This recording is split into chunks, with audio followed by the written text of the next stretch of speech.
নমস্কার শ্রোতা বন্ধুরা, গল্প কথার আসরের আজকের বৈঠকে যোগদান করার জন্য আপনাদের অশেষ ধন্যবাদ। আমি রুদ্র দত্ত।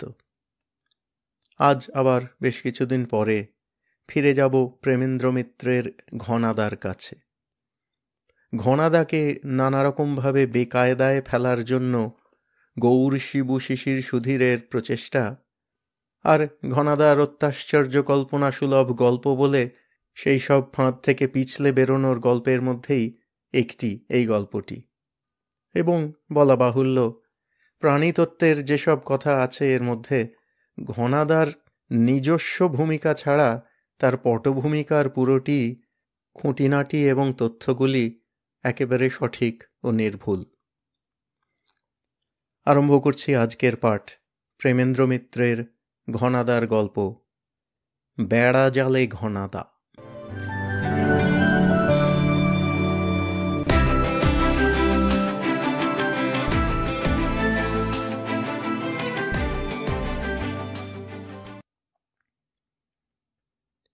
চিলের ছাদে কিসের আওয়াজ?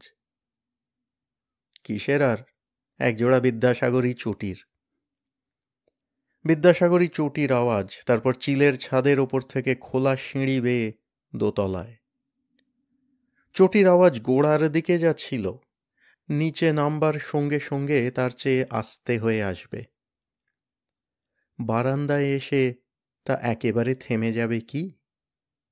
না, একেবারে থামবে না, তবে এখন আওয়াজটা হবে যেমন নিচু তেমনই আবার আস্তে। সে চটাপট চটাপট আর নেই, এখন ক্ষীণ একটু চট, এরপর পটটা অনেক দেরি করে শোনা যাবে। কেউ যেন থতমত খাওয়া পা দুটো কেমন হতভম্ব হয়ে কোনো রকমে টেনে নিয়ে যাচ্ছে। বিদ্যাসাগরী চটি পরা হতভম্ব হয়ে টেনে নিয়ে যাওয়া পা জোড়া কার? তা কি আবার বলে দিতে হবে? হ্যাঁ, বুঝতে যা কারো বাকি নেই, ব্যাপারটা তাই। ও বিদ্যাসাগরী চটি পরা পা জোড়া স্বয়ং ঘনাদার। তা তিনি তাঁর টঙের ঘর থেকে বেরিয়ে ছাদের খোলা সিঁড়ি দিয়ে নেমে বারান্দায় এসে অমন থতমত খাবেন কেন? আর তারপর কেমন হতভম্ব হয়ে যেন পা টেনে টেনে যাওয়ার কারণই বা কি? কারণ গুরুতর। ঘনাদা ভোরবেলা উঠে তাঁর নিজের রুটিন মাফিক সবকিছু করার মধ্যে তেমন খেয়াল হয়তো না করতে পারেন, কিন্তু টিকে ধরিয়ে তামাকটি সেজে তাতে সুখ টান দেবার জন্য তৈরি হয়ে বেশ একটু অবাক হবেন। তাঁর তামাক সাজা শেষ হবার আগেই তো বনোয়ারি বাহাদুরের ভালো মন্দ কিছু সমেত ধুমায়িত চায়ের পট পেয়ালার ট্রে নিয়ে হাজির হবার কথা। এখনও তার দেখা নেই কেন? একটু খেয়াল করার পর নিচেটা কেমন যেন ঠান্ডা বলেও মনে হবে। সকালবেলার নিয়ম মাফিক সাড়া শব্দ যেন পাওয়া যাচ্ছে না। আরও মিনিট কয়েক ধৈর্য ধরে অপেক্ষা করে ঘনাদাকে চিলের ছাদে বেরিয়ে আসতে হবে। সেখান থেকে গম্ভীর গলায় ডাকও দিতে হবে বনোয়ারি বলে। তাতেও কোনো সাড়া মিলবে না। এবার বেশ একটু চিন্তিত হয়ে ঘনাদাকে সিঁড়ি দিয়ে নামতে হবে আশ্চর্য ব্যাপারটার খোঁজ নেবার জন্য। সিঁড়ি দিয়ে বারান্দা পর্যন্ত নামবার পরই কিন্তু চক্ষু স্থির। বৈঠকি ঘরের দরজা বন্ধ শুধু নয়, তার কড়ায় মজবুত একটা তালা এঁটে ঝোলানো। এই দৃশ্য দেখবার পর হতভম্ব হয়ে পা টেনে চলার আর অপরাধ কি? ঘনাদা ওই অবস্থাতেই সমস্ত বারান্দাটা পার হয়ে নিচে রান্না আর খাবার ঘর পর্যন্ত ঘুরে আসবেন নিশ্চয়। সব দরজায় তালা ঝুলছে, মায়ের রান্না ভাঁড়ার খাবারের ঘরে পর্যন্ত। কি হলো হঠাৎ ৭২ নম্বর বনমালী নস্কর লেনের? রাতারাতি কোনো জক কি জিন ভোজবাজিতে সবাইকে উড়িয়ে নিয়ে গেছে নাকি? হঠাৎ মাঝরাতের কোনো হামলার ভয়ে সবাই একসঙ্গে বাড়ি ছাড়া? তাহলে এত বড় একটা কাণ্ড হয়ে যাওয়া সত্ত্বেও ঘনাদা কিছু টের পাননি কেন? এরকম দিশাহারা অবস্থায় কি করবেন এখন ঘনাদা এই খাঁ খাঁ শূন্য পুরীতে? সেইটাই দেখবার ব্যবস্থা করে রেখেছিলাম। এবার আর শুধু মনে মনে কল্পনা করা নয়, পুরোপুরি ব্যাপারটা ঘটাবার জন্য যা কিছু দরকার তার কোনোটা বাদ দিইনি। রামভুজ আর বনোয়ারিকে সাচ্চা ঝুট নানা রকম যুক্তি দিয়ে বুঝিয়ে মাঝরাতেই চুপি চুপি ৭২ নম্বর ছেড়ে রাতটা অন্য কোথাও কাটাতে রাজি করিয়েছি। নিচের রান্নাঘর, ভাঁড়ার খাবার ঘর সমেত ওপরে বৈঠকি ঘর নিয়ে আমাদের সকলের সবকটা ঘরের তালা জোগাড় করার ব্যবস্থা করেছি। আর ঘনাদার নাজেহাল অবস্থাটা স্বচক্ষে দেখবার জন্য নিজেদের মধ্যে লটারি করে একজনকে শেষ তালাটা দিয়ে বাড়ি ছেড়ে বেরিয়ে যাবার জন্য বাছাই করতেও ভুলিনি। লটারিতে এ দুর্ভাগ্যটা শিশিরের ওপরই পড়েছে। লটারিতে ফাঁকি আছে বলে গোড়ায় বেশ একটু বেয়াড়াপনা করলেও এ ব্যবস্থা শেষ পর্যন্ত শিশিরকে মেনে নিতে হয়েছে। বনোয়ারি আর রামভুজ চলে যাবার পর আমাদের বাকি সকলকে এক এক ঘরে তালাবন্ধ করে রেখে শিশির বাইরে কোথাও গিয়ে রাতটা কাটিয়ে সকালে এসে আমাদের খালাস করবে, এই হলো ব্যবস্থা। ব্যবস্থাটা একটু অন্যায় বলে মনে হচ্ছে কি? ঘনাদাকে জব্দ করার দিক দিয়ে একটু হয়তো বাড়াবাড়ি আছে ব্যবস্থাটায়, তবু তার জন্য নিজেদের খুব বেশি দোষ কি দিতে পারি? যা জ্বালান তিনি জ্বালাচ্ছেন কিছুদিন ধরে, তাতে একটু দাওয়াই তাঁকে না দিলে নয়। আর যদি দিতেই হয় তাহলে কোনো কাজ যাতে হবে না এমন জাদুর গায়ে হাত বুলোনো গোছের দাওয়াই দিয়ে লাভ কি? তাঁর ওল যতখানি বুনো, আমাদের তেঁতুলও তাই ততখানি বাঘা। এমন বাঘা তেঁতুলের ব্যবস্থা করার আগে তার তোয়াজ করতে কি কিছু বাকি রেখেছি? বুঝিয়েছি, মিনতি করেছি, ঘুষও দিয়েছি যতখানি সম্ভব ২টি বেলা, শুধু বাঁকা ঘাড়টা অন্যদিকে একটু হেলাবার জন্য। কি বাহার ছাদটার হবে দেখবেন ঘনাদা, শিবু তাঁকে লোভ দেখিয়েছে। দরজা খুলেই দেখবেন যেন ফুলের দেওয়াল, আর তার সঙ্গে কি সব পাখির মিষ্টি ডাক। ৭২ নম্বর বনমালী নস্কর লেনে আছেন তাই ভুলে যাবেন।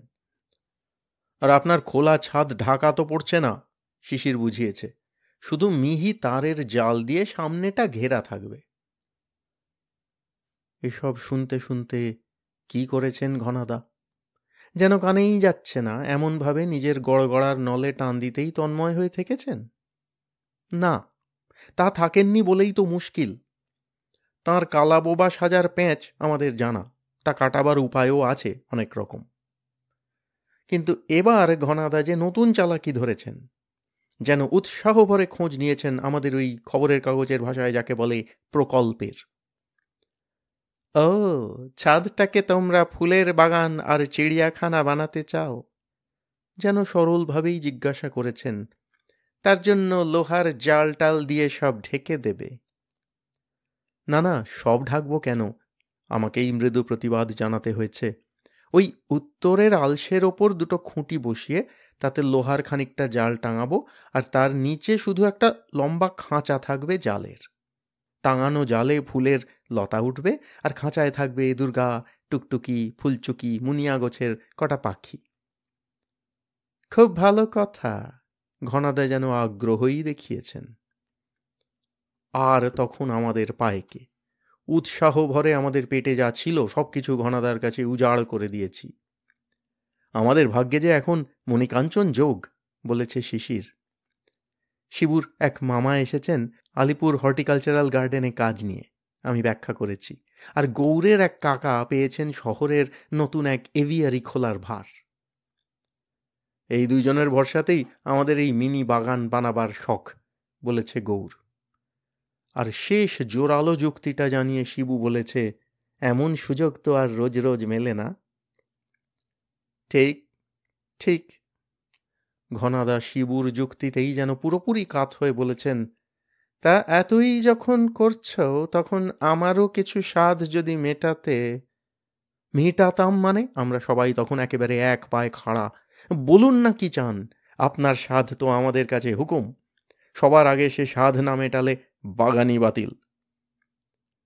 আমাদের ভক্তির উচ্ছ্বাসেই যেন ভরসা পেয়ে ঘনাদা এবার তাঁর বাসনাটুকু জানিয়েছেন। বেশি কিছু নয়, একটু যেন দ্বিধা ভরেই বলেছেন ঘনাদা, তোমাদের ওই সব পাখির সঙ্গে আমার পছন্দের ২টো পাখি রাখতে বলছি। তার একটার জন্য অবশ্য একটু স্পেশাল জাল লাগবে।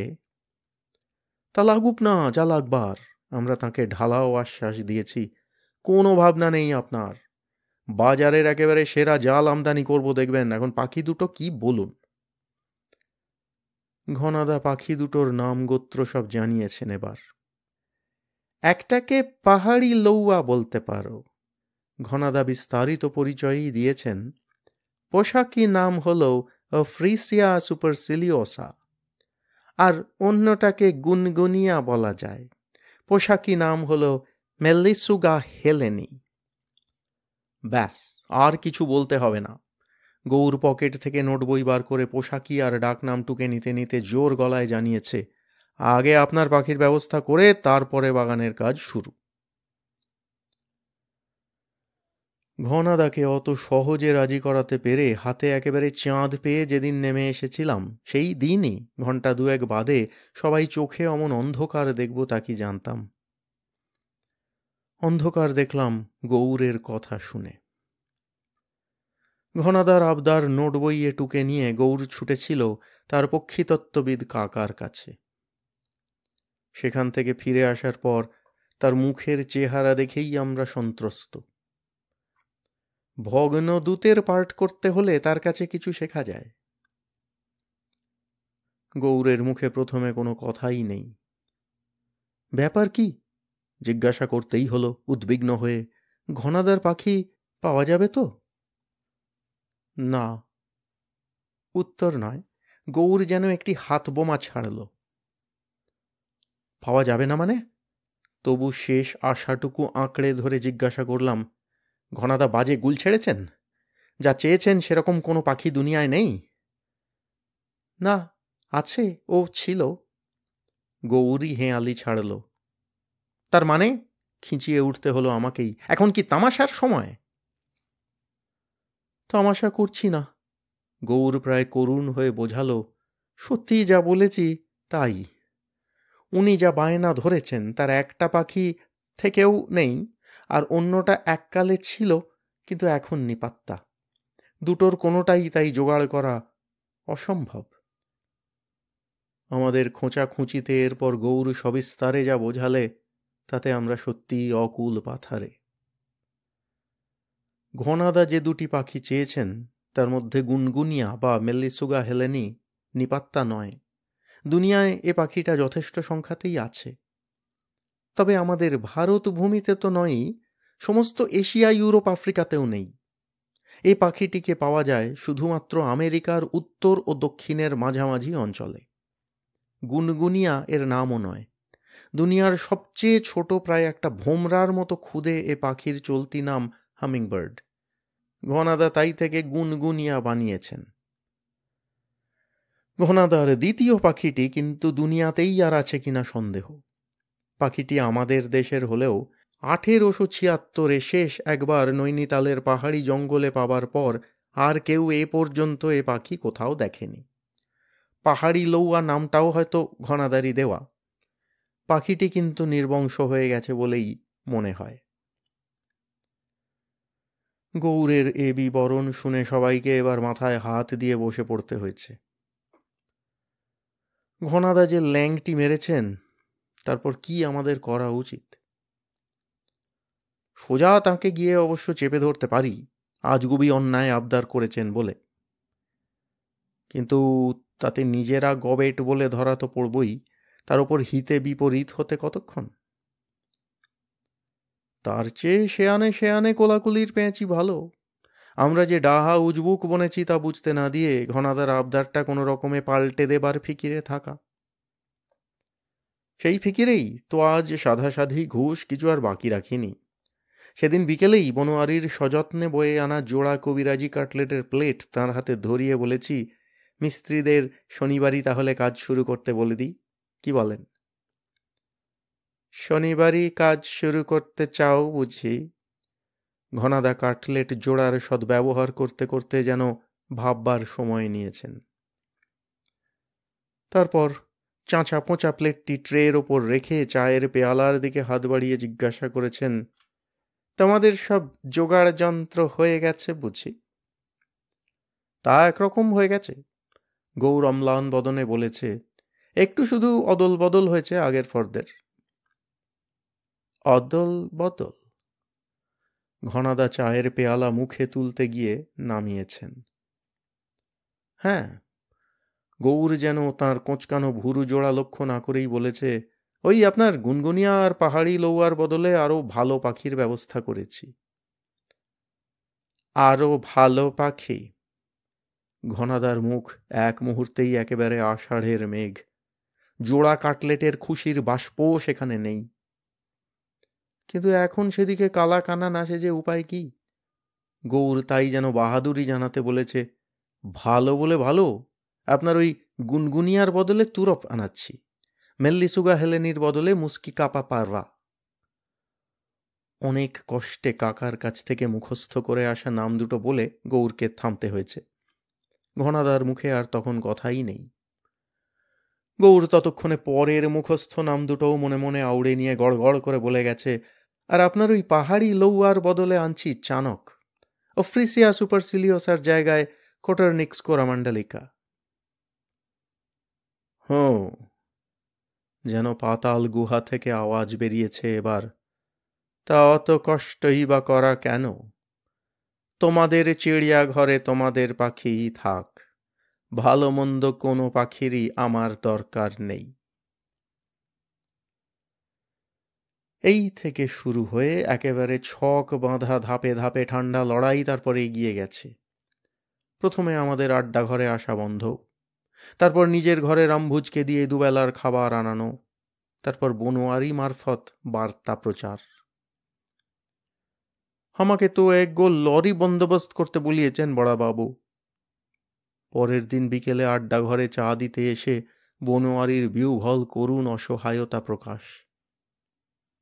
লরি? লরি কি হবে বড়বাবুর? আমার সন্দিগ্ধ প্রশ্ন। আহ, লরি কি হবে বুঝলে না? শিবুর জ্ঞান দান। বড়বাবু দুর্জন সংসর্গ ত্যাগ করবেন ঠিক করেছেন। তা করতে চান করুন, গৌর এবার খাপ্পা, কিন্তু তার জন্য লরি কি হবে? ওর যা অস্থাবর, তার জন্য তো একটা টেম্পোও তো লাগে না। টঙের ঘরখানাই উনি লরিতে চাপিয়ে নিয়ে যাবেন নাকি? বেশ, তাই যেন যান, আর যত তাড়াতাড়ি হয়। রাগের অভিমানের হলকাটা গৌরের মুখ দিয়ে বার হলেও আমাদের সকলের মনের কথাটা তখন এক। হামেশা ভারী ভয় দেখান আমাদের ছেড়ে যাবেন বলে। কথায় কথায় এ হুমকি আর সহ্য হয় না। ছেড়ে যাওয়ার মজাটা ওকে বোঝানো দরকার। বোঝাবার সেই পণ থেকেই এ কাহিনীর গোড়ার পরিকল্পনার জন্ম। সে পরিকল্পনা অমন বেয়াড়াভাবে ভেস্তে যাবে তা কি জানি? জোর করে বলা যায় আমাদের কোথাও গলতি কিছু হয়নি। যেমন ছকা হয়েছিল পরিকল্পনাটা ঠিক সেই লাইন ধরেই এগিয়েছে। রাত ভোর না হতে রামভুজ আর বনোয়ারিকে আগে বিদেয় করে শিশির আমাদের কজনকে আড্ডা ঘরেই তালাবন্ধ করে অন্য সব কামরাতেও সেই সঙ্গে তালা লাগিয়ে ৭২ নম্বর ছেড়ে বেরিয়ে গেছে। বাড়ি ছেড়ে গেলেও বেশি দূরে কোথাও সে যাবে না। সকালে উঠবার পর খাঁ খাঁ বাড়িতে ঘনাদার একটু উচিত শিক্ষা হবার পরই ফিরে এসে আমাদের তালা খুলে বার করবে। শিশির যত দূর সম্ভব নিঃশব্দে তালা এঁটে চলে যাবার পর থেকেই আমরা একেবারে কান খাড়া করে সজাগ। কিন্তু যার জন্য এত আয়োজন, ছাদের সিঁড়িতে ঘনাদার সেই ভয় ভাবনায় নামা পায়ের আওয়াজ কই? ঘনাদার খাওয়া শোয়া ওঠা বসা সব তো একেবারে ঘড়ি ধরা। আজ তাঁর সেই ঘড়িই বিকল হয়ে গেল নাকি? তাঁর এতটুকু সাড়া শব্দও নেই? না, আছে। ওই তো চিলের ছাদে তাঁর বিদ্যাসাগরী চটির কেমন একটু অধৈর্যের চটপট ফটফট, তারপর খোলা সিঁড়ি দিয়ে নামতে নামতে সে অধৈর্যের আওয়াজটা একটু দ্বিধা সংশয়ে ঢিমে হয়ে আসা, তারপর ঠিক যেমনটি কষে রাখা হয়েছিল ঘনাদার পদধ্বনি একেবারে সেই ছন্দে মেলানো। বারান্দায় নেমেই চটপটের জায়গায় চটি জোড়ায় যেন একটু ঘষ্টে চলা। ঘনাদা এখন হতভম্ব হয়ে তালাগুলো দেখছেন নিশ্চয়। আড্ডাঘরের সামনে থেকে যেন নেহাত দিশাহারা হয়ে পরের কামরাটা পর্যন্ত পা দুটো টেনে নিয়ে যাওয়া, তারপরেই সবাই আবার ওপরের দিকে ছুটের উপক্রম। কি ব্যাপার কি ঘনাদা? ঠিক একেবারে কাঁটায় কাঁটায় মিলিয়ে সেই মুহূর্তে নিচের সিঁড়ি দিয়ে উঠে শিশিরের যেন বিস্মিত সম্ভাষণ। সেই সঙ্গে ঝটপট তালা খুলে দেওয়ার সঙ্গে আমাদেরও ও ঘর থেকে বেরিয়ে এসে ঘনাদাকে ঘিরে ধরা। এই কি, আপনি এমন সময় এখানে? আমাদের কেমন একটু সন্দিগ্ধ জিজ্ঞাসা। হাতে হাতে ধরা পড়ে এবার ঘনাদা একেবারে বেড়া জালে ঘেরা। কোনো দিকে কোনো ফাঁক নেই পিছলে বার হবার। কি করবেন এখন, কি বলবেন? ঘনাদা কিন্তু বললেন। যা বললেন তাতে সবাই আমরা হাঁ। আমরা তাকে লজ্জায় ফেলব কি? তিনিই আমাদের অভয় দিলেন। না, আর কোনো ভয় নেই। ঘনাদার দাঁড়াবার ভঙ্গি থেকে গলার স্বরে পর্যন্ত পরম পরাভয় আশ্বাস, আর সেই সঙ্গে আমাদের প্রশস্তি। খুব ভালো করেছ দরজায় তালা লাগিয়ে রেখে, ওই তালা দেখেই চলে গেছে। এসব শুনে মাথায় চক্কর দেওয়াটা খুব অন্যায় নিশ্চয় নয়। কিসের ভয় ছিল আর কেন তা আর নেই। দরজায় তালা দেখে কেই বা চলে যাওয়ায় আমাদের বিপদ কাটল, এসব খোলসা করবার জন্য ঘনাদাকে আর ওপরে যেতে না দিয়ে বৈঠকি ঘরেই টেনে নিয়ে যাওয়া ছাড়া কি করতে পারি তখন? বনোয়ারি রামভুজের এখনো আসতে দেরি হবে হয়তো, কিন্তু আরাম কেদারাটা আছে, শিশিরের সিগারেটের টিনও। তাই প্রণামী দিয়ে জিজ্ঞাসা করতে হলো, দরজায় তালা দেখে চলে গেছে কে? কে আর? ঘনাদা শিশিরের ধরিয়ে দেওয়া সিগারেটে জুত করে টান দিয়ে বললেন, সেই সেরা দোমারের শিকারের আস্তানা থেকে হন্যে হয়ে যে আমায় সারা দুনিয়া খুঁজে বেড়াচ্ছে, সেই কার্ল পাউলো। কার্ল পাউলো নামটা দুবার জিভে সড়গড় করে নিয়ে জিজ্ঞাসা করলাম, সেই পাউলোকেই আপনার ভয়? তা সে আপনাকে খুঁজে বেড়াচ্ছে কেন? মারবে টারবে নাকি? হ্যাঁ, পারলে সে আমায় পেঁচিয়ে পেঁচিয়ে কাটবে, কিন্তু তার আগে সেরা দোমারের ধাঁধাটার উত্তর না বার করতে পারলে শান্তি পাবে না। ওই পাউলোকে একটা ধাঁধা শুনিয়ে তার উত্তর না জানিয়ে পালিয়ে এসেছিলেন বুঝি? আমাদের বলতেই হলো, খুব অন্যায় কিন্তু। হ্যাঁ, অন্যায় একদিক দিয়ে তো বটেই, ঘনাদা স্বীকার করলেন। তাছাড়া কার্ল পাউলোর ধারণা তার সঙ্গে আমি বিশ্বাসঘাতকতা করেছি। সত্যি তাই করেছেন নাকি? আমাদের গলায় অবিশ্বাস। হ্যাঁ, যা করেছি তা একরকম বিশ্বাসঘাতকতাই ভাবতে পারে পাউলো, কারণ সেই তো আমায় সঙ্গে করে তার নিজের প্লেনে। ঘনাদা থামলেন। তাঁর দৃষ্টি অনুসরণ করে চোখ ফিরিয়ে দেখি দরজায় স্বয়ং শ্রীমান বনোয়ারি হাজির। আমাদের নির্দেশ মতো ভোরটা পার করে দিয়ে রামভুজের সঙ্গে সে যথাসময়েই ফিরে এসেছে।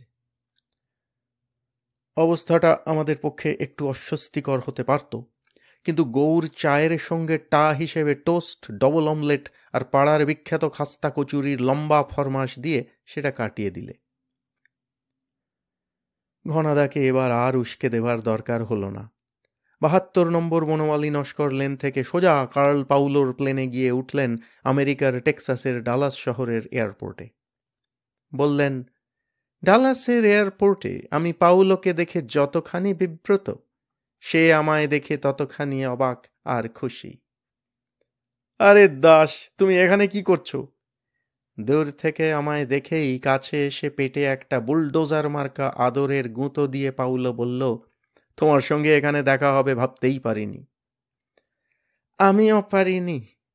পেটের আচমকা গুঁতোটার ঠেলা একটু কষ্ট করে সামলে নিয়ে বললাম, তা এখন চলেছ কোথায়? কোথায় যাচ্ছি দেখতেই তো পাবে, বলে 5 মণি বপুটি কাঁপিয়ে পাউলোর সে কি হাসি। আমি দেখতে পাবো? তার লাউঞ্জ ফাটানো হাসির মাঝখানে বলতেই হলো অবাক হবার ভান করে, কি বলছো? ঠিকই বলছি। হাসির মাত্রাটা একটু শুধু কমিয়ে বললে পাউলো, তুমি তো আমার সঙ্গেই যাচ্ছ, দেখা যখন হয়েছে তখন আর তোমায় ছাড়ি? ছাড়ল না সত্যি। কার্ল পাউলোর হাত থেকে ছাড়া পাওয়ার চেয়ে ব্রাজিলের অ্যানাকোন্ডার পাক কি অক্টোপাসের নুলোর আলিঙ্গন ছাড়ানো সোজা। পাউলোর সঙ্গে দেখা হয়ে তাঁরই প্লেনে সঙ্গী হয়ে যাওয়া নেহাত নিয়তির বিধান বলেই মেনে নিয়ে শেষ পর্যন্ত বেশি আপত্তি করলাম না।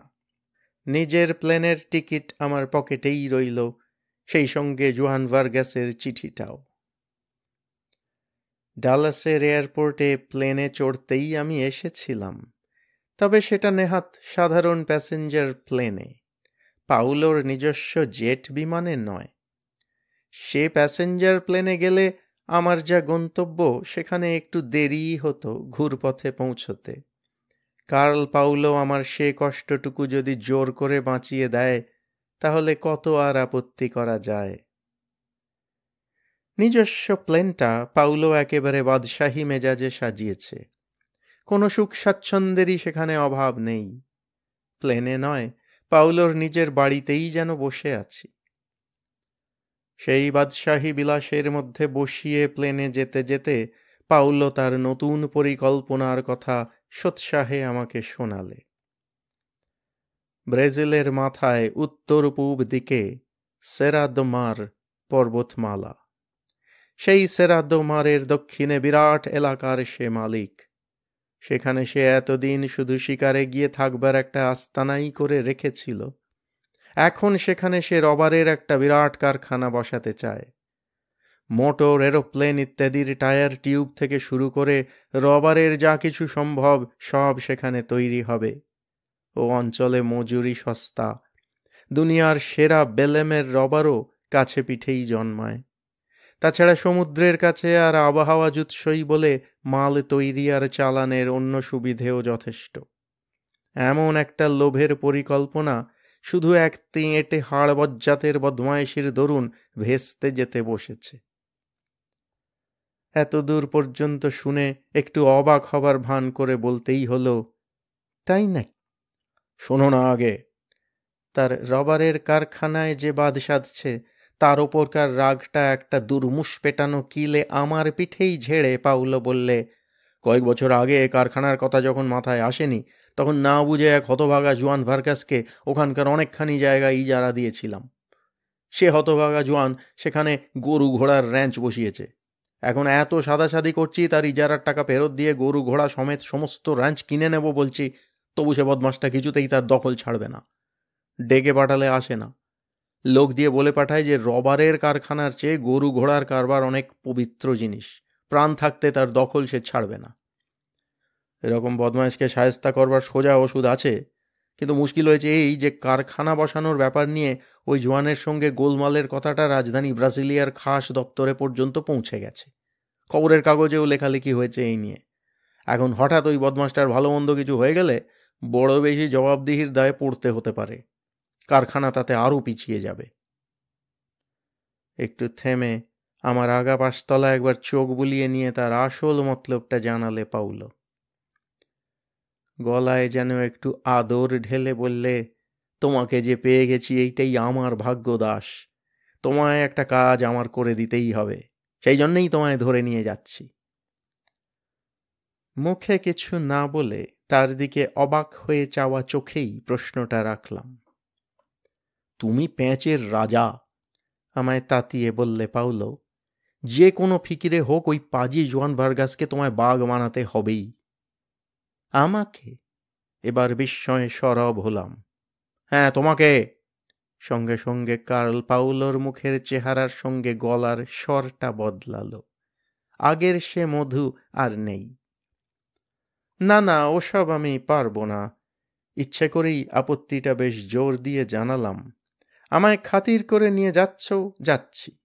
তোমার ওসব ঝামেলায় আমি ঘাড় পাতব কেন?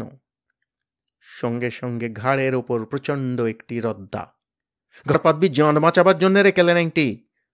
পাউলোর গলা যেন এবার কার্বলিক অ্যাসিডে মাখানো। তোর মতো একটা উচ্চিংড়েকে কি এমনি ধরে নিয়ে যাচ্ছি মনে করছিস? ভুজুং দিয়ে কৃত্রিম ঠুকে যা করে হোক জোয়ান ভার্গাসের ও ইজারা বাতিল করাতে তোকে হবেই। আর কিছু না পারিস চুরি করবি ওর সেই ইজারার দলিল। কে বুঝেছিস এবার? মাথা নেড়ে জানালাম যে বুঝেছি। তারপর বেশ যেন ঢিঠ হওয়া করুণ বসংবদ গলায় জানালাম, কিন্তু আমায় তাহলে একটু সুবিধে দিতে হবে যে। কি সুবিধে? কার্ল পাউলো খেঁকিয়ে উঠল। একটু ঘুরে ফিরে বেড়াবার সুবিধে। যেন ভয়ে ভয়ে নিবেদন করলাম। ও তল্লাটে 2-4 দিন টহলদারি করতে করতে ওই তোমার কি নাম জোয়ান না তুয়ানের সঙ্গে ভাব জমাতে হবে তো। নইলে হট করে গিয়ে হাজির হলে সন্দেহ করবে যে। থাম থাম, ধমকে থামিয়ে দিয়ে পাউলো বললে, বেশি বকতে হবে না। ঘোরাফেরা করার জন্য আমার শিকারের আস্তানার একটা জিপই তুই পাবি। আর কিছু চাস? না, কৃতজ্ঞতায় প্রায় গলে গিয়ে জানালাম, ওই জিপটা যে দিচ্ছ সেই দয়াই যথেষ্ট। কিন্তু তুই? হঠাৎ একটু যেন সন্দিগ্ধ সুরে পাউলো জিজ্ঞাসা করলে, তুই তো শুধু ওই একটা ফোলিও ব্যাগই সঙ্গে এনেছিস, আর কিছু নেই? না, আর কিছুতে কি দরকার? সবিনয়ে জানালাম, আকাশে উড়তে যত হালকা থাকা যায়। কোঁচকানো ভুরু জোড়া সোজা হয়ে এলো এবার। পাউলো একটু ঠাট্টার সুরেই জিজ্ঞাসা করলে, কি আছে ওই ব্রিফকেসে? কি এমন দামি নথিপত্র? না, সেসব কিছু নেই, সরলভাবেই জানালাম। দাঁত মাজা, দাড়ি কামানোর সরঞ্জাম আর এক প্রস্থ হালকা পোশাক বাদে যা আছে তা শুনলে হাসবে। বেশ, হাসা তাহলে। পাউলোর মেজাজ এখন খোশ। আস্তে আস্তে বেশ স্পষ্ট করে বললাম, আছে খানিকটা জাপানি কুয়াশা, এক কৌটো ভেসলিন, ছোট এক শিশি ডাইফেনাডিয়ন, আর এক জোড়া মোটা চামড়ার দস্তানা। সেকেন্ড দুয়েক সামান্য ভুরু কুঁচকে থেকে সত্যিই এবার হেসে ফেলল পাউলো। তারপর একটু কড়া গলাতেই বললে, ওসব ভড়কি আর যাকে পারিস দিস। কাজ যা দিয়েছি তা হাসিল করতে না পারলে ওসব ভড়কি তোর সঙ্গে গড়েই যাবে, মনে রাখিস। নাম্বার পর 1 হপ্তাহ তোকে সময় দেব, তার মধ্যে জুয়ান ভার্গাসকে বাঘ মানানো চাই। নীরবে মাথা নেড়ে সায় দিতে দিতে মনে মনে বললাম, আমার পকেটের জুয়ান ভার্গাসের চিঠিটা যদি এখন দেখতে পেতে, পাউলো। সেরা দোমার পাহাড়ের ধারে কার্ল পাউলোর শিকারি আস্তানায় নামবার পর, নিজের একটা কামরা পেয়ে একটু নিরিবিলি হবার পর, জুয়ান ভার্গাসের চিঠিটা আবার বার করে পড়লাম। চিঠির কথাগুলো আমার প্রায় অবশ্য মুখস্থ হয়ে গেছে। নিউ অরলিয়ান্স থেকে ওয়াশিংটন যাবার পথে আমার ট্রাভেল এজেন্সি মারফত এই চিঠিটা পেয়েই আমি প্ল্যান বদলে ডালাস থেকে ব্রাজিলের ব্রাসিলিয়া যাবার প্যাসেঞ্জার প্লেন ধরবার জন্য এয়ারপোর্টে গিয়েছিলাম। সেখানে যেন নিয়তির নিজের কারসাজিতে কার্ল পাউলোর সঙ্গে দেখা। সে অমন জোর করে ধরে না নিয়ে এলে বেশ একটু ঘুরপথে, আরও দেরিতে এই জুয়ানের কাছে আমায় পৌঁছতে হতো। জোয়ান যে দারুণ ব্যাপারের কথা লিখেছে তাতে যেমন করে হোক না এসে অবশ্য আমি পারতাম না। জোয়ান তার চিঠিতে প্রায় দিশাহারা হয়ে আমার সাহায্য চেয়েছে।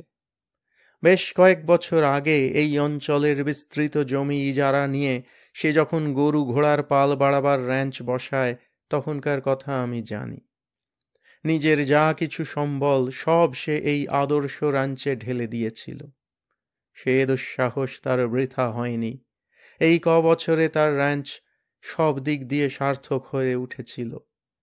হঠাৎ কোথা থেকে এক সর্বনাশা অভিশাপে সব ছারখার হবার জোগাড়। তার গরু ঘোড়ার পালে ভয়ঙ্কর রকম মড়ক লেগেছে। সে মড়কের কারণও অবিশ্বাস্য। পালে পালে তার গরু ঘোড়া মরছে জলাতঙ্ক রোগে। ভয়ে দুর্ভাবনায় তার মাথা খারাপ হয়ে যাবে বলে মনে হচ্ছে।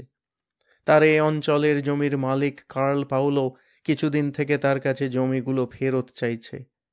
কারখানা বসিয়ে এই পবিত্র সুন্দর অঞ্চলটা নোংরা বিষাক্ত করতে দিতে চায় না বলে এতদিন সে পাউলোর পেড়াপিড়ি বা হুমকি কিছুতেই আমল দেয়নি। কিন্তু এবার বোধহয় তাকে নিজে থেকে সেধেই র্যাঞ্চ বেচে চলে যেতে হবে। এই বিপদের মধ্যে শেষ পরামর্শের জন্য সে আমায় ডেকে পাঠিয়েছে। কার্ল পাউলো আমায় 7 দিন মাত্র সময় দিয়েছিল। 7 দিন কিন্তু আমার লাগলো না। মেয়াদের 2 দিন বাকি থাকতেই সেদিন বিকেলে পাউলোর নিজের কামরায় গিয়ে হাজির হলাম। হাতে আমার নিজের ব্রিফকেসটি। পাউলো তখন তার আরামকেদারায় গা এলিয়ে কি একটা ডায়েরি গোছের খাতার পাতা উল্টাচ্ছে। কোনো সম্ভাষণ না করে তার কাছেই একটা চেয়ার টেনে নিয়ে বসলাম। একটু চমকে ওঠার সঙ্গে মুখটা একটু লাল হয়ে উঠলেও পাউলো নিজেকে সামলালো। তারপর গলার স্বরটা যথাসম্ভব হালকা করে জিজ্ঞাসা করলে, কে? এ কদিন তো চুলের টিকিটই দেখতে পাইনি। কেন? আর দুদিন মাত্র বাকি, তা তো মনে আছে? দুদিন আর লাগবে না।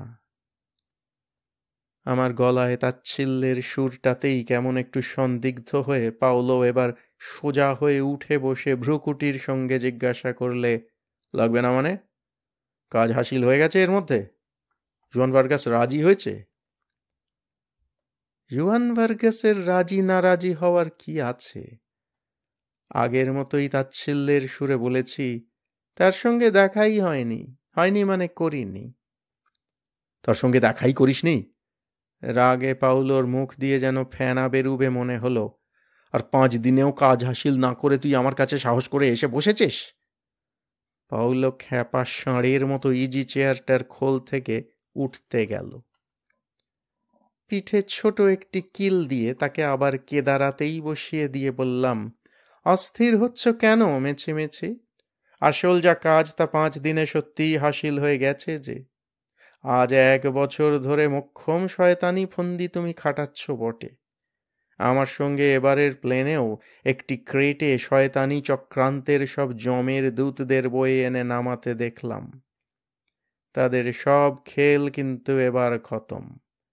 জোয়ান ভার্গাসকে বাগ মানাতে না পেরে তাকে একেবারে ধনে প্রাণে মারবার যে ফন্দি তুমি করেছিলে তা যেমন পৈশাচিক তেমনই ভয়ঙ্কর। কোথাও কিছু নেই, তার গরু ঘোড়া পালে পালে আচমকা মারা যেতে শুরু করলো 1 বছর আগে থেকে। আর মারাও যাচ্ছে এ রোগ সে রোগে নয়, হাইড্রোফোবিয়া মানে জলাতঙ্ক রোগে, যার চিকিৎসা নেই। কোথা থেকে এ রোগ এলো গূঢ় রহস্য না জানলে কেউ ভেবেও পাবে না। কজন জানে যে জলাতঙ্ক রোগ শুধু খ্যাপা কুকুরের কামড়েই হয় না, তার চেয়ে মারাত্মক উৎস এ রোগের আছে। পাউলো আবার একবার লাফিয়ে উঠবার চেষ্টা করতেই একটি আলতো রদ্দায় তাকে কেদারায় কাত করে দিয়ে বললাম, সে উৎস হলো প্রাণী জগতের সত্যিকার রক্ত খাকি এক রাক্ষসী, ডেসমোডাস রোটান্ডাস, যার চলতি নাম হলো ভ্যাম্পায়ার বাদুড়। ভ্যাম্পায়ার সম্বন্ধে সত্যি মিথ্যে অনেক রকম কিংবদন্তি আছে। প্রাণীটিকে চোখে দেখলে তার সর্বনাশা ভীষণতা বোঝা কঠিন। 1 কাঁচ্চা থেকে খুব বেশি হলে 3 কাঁচ্চা এই জীবটির ওজন। কিন্তু রাত্রে ঘুমন্ত মানুষ গরু ঘোড়ার রক্তই শুধু সে চুষে খেয়ে যায় না, সাংঘাতিক জলাতঙ্ক রোগের বিষও শরীরে ঢুকিয়ে দিয়ে যায়। ভ্যাম্পায়ার বাদুড়ের এই ভয়ঙ্কর ক্ষমতার কথা জেনে তুমি অনেক টাকা খরচ করে বিশেষভাবে তৈরি কাঠের খাঁচায় তোমার প্লেনে বেশ কিছু ঝাঁক সে বাদুড় আনিয়ে জোয়ানের র্যাঞ্চের কাছাকাছি সেরাদোমার পাহাড়ের গুহায় তা ছাড়বার ব্যবস্থা করেছ। এবারও 1 ঝাঁক তুমি এনে ছাড়তে বলনি। কিন্তু সব শয়তানি ফন্দি তোমার ভণ্ডুল। যত ভ্যাম্পায়ার তুমি ছেড়েছ তার একটাও আর বেঁচে নেই। কাল নিজে গিয়ে সবগুলো পরীক্ষা করে তুমি দেখে আসতে পারবে। আসল মরণ কাঠি নেড়ে রক্তচোষা মরণ বিষ ছড়ানো সব রাক্ষসী আমি শেষ করে দিয়ে যাচ্ছি। শেষ একটি থাবড়ায় পাউলোকে ইজি চেয়ারে একেবারে চিৎ করে শুইয়ে দিয়ে বললাম, অকারণে ব্যস্ত হইও না। এখন ওঠার চেষ্টা করে কোনো লাভ নেই। তুমি যতক্ষণে উঠে দাঁড়াবে ততক্ষণে আমি তোমারই দেওয়া জিপে প্লেনে পৌঁছে যাব। সেখানে একজন পাইলটকে আমি সব কথা বলে নিজের দলে টেনেছি। আর একজনকে আগে থাকতে সেখানে বেঁধে রাখবার ব্যবস্থা আছে। তোমার প্লেন আমি চুরি করব না। শুধু কিছুক্ষণের জন্য ধার নিয়ে ওই প্লেনে হন্ডুরাস কি গুয়াতেমালা কোথাও গিয়ে নামব। বেঁধে রাখা পাইলট ছাড়া পেয়ে সেখান থেকে তোমার প্লেন ফিরিয়ে নিয়ে আসবে। তোমায় শেষ একটা উপদেশ, এরপর আর কোনো শয়তানি চালাকির চেষ্টা করো না।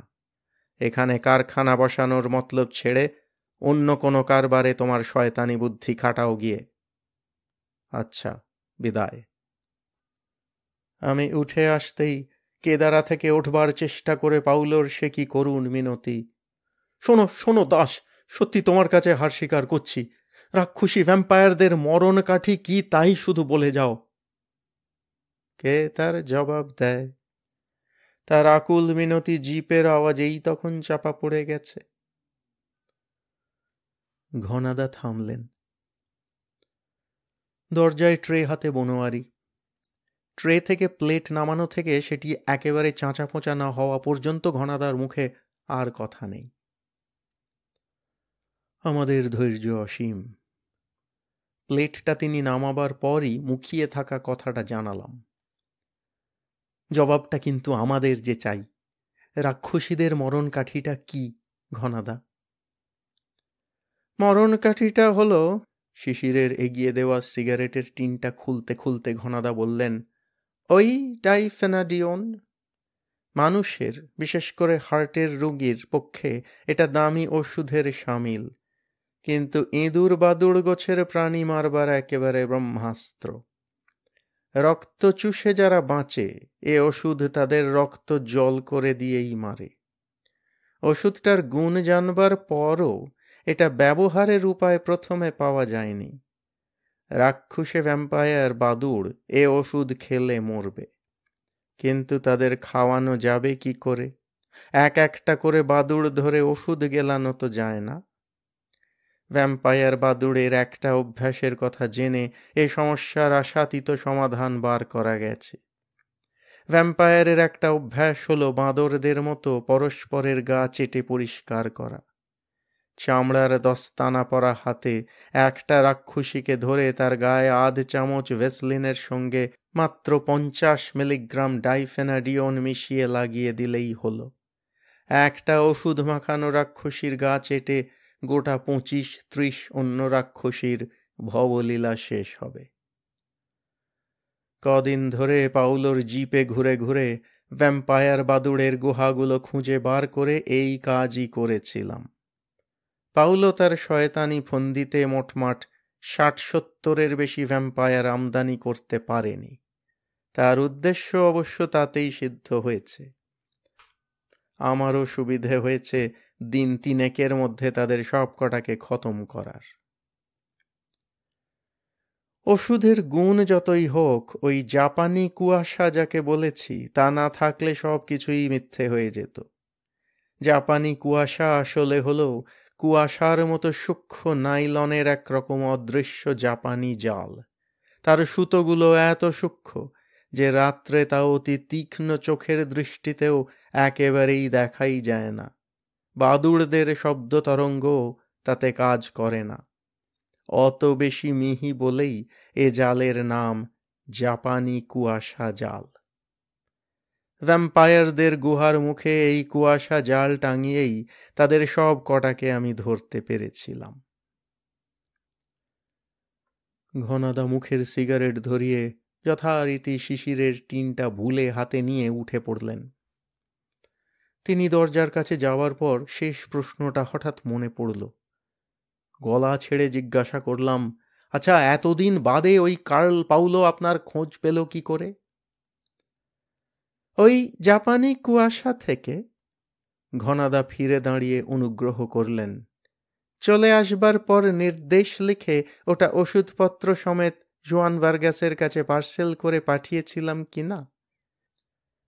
সেদিন আবার তোমাদের চিড়িয়াঘরের কথায় আশার গুনগুনিয়া রাখবার জন্য জোয়ানের কাছে সেটা আবার চেয়ে পাঠিয়েছি। সেই চিঠি কোনোভাবে পাউলোর হাতে পড়েছে বোধহয়। জাপানি কুয়াশা সুতরাং আর পাবার আশা নেই। তার দরকারও নেই অবশ্য। ঘনাদা যেন একটু দীর্ঘশ্বাস ফেললেন। তোমরা গুনগুনিয়া তো আর আনছ না। ঘনাদা চলে গেলেন। এরপর চিড়িয়াঘর বানাবার উৎসাহ আর থাকে?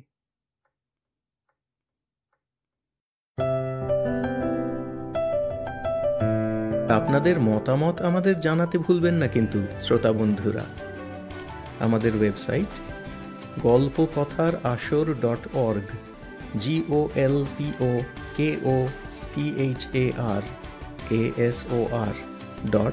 golpokothar.org